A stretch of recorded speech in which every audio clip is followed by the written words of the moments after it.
नमस्कार मित्रांनो, आजच्या भागामध्ये जो विक्रांत आहे तो राणी त्यांच्या रूममध्ये चोरून आलेला असतो. तो म्हणतो की मी इथे आलोय ना, हे कुणाला कळलं नाही पाहिजे.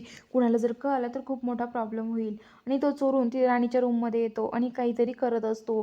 त्याला काहीतरी हवं असतं. तो राणी त्यांचं कपाट उचकत असतो. तर आता इकडं जी राणी आहे, राणी ते तिथे मालती राणीला खाली घेऊन येते. मालती राणीला खाली घेऊन आल्यावरती आता जी राणी आहे ती तिथे एक आजूबाजूला बघते. सगळेजण तिथे जमा झालेले असतात. तर आता जी राणी आहे ती म्हणते की हो. तर राणीच्या मनामध्ये एकच विचार चालू असतो, कारण की मालतीने तिचे कान भरलेले असते.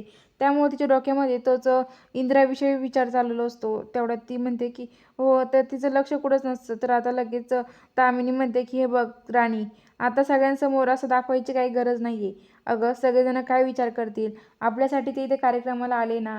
मग तू त्यांच्याबद्दल असं दाखवलं तर कसं होईल. तू विचार कर ना अगं राणी. अगं असं काही दाखवू नको चेहऱ्यावरती. असं कुणाला कळलं नाही पाहिजे की नेमकं काय झालं आहे आपल्याला ते.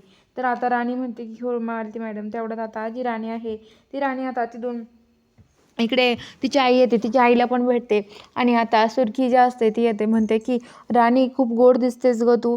तेवढ्यात आता राणी म्हणते की हो माझा मेकअप यांनी केलाय मालती आईनी. तर आता ती म्हणते काय, म्हणजे देवच पावला म्हणायचं. अगं खरंच देवच पावलाय आपल्याला, असं राणीची आई म्हणते. आणि म्हणते की मालती आई, म्हणजे तुम्ही आमच्या राणीला सून म्हणून स्वीकारलाय.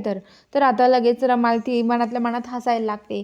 तेवढ्या तिकडं आता जी राणी आहे ती राणीला रत्नाकाकी म्हणतात. काय गं राणी, गजरा का नाही लावलास तू, गजरा माळून ये जा केसामध्ये.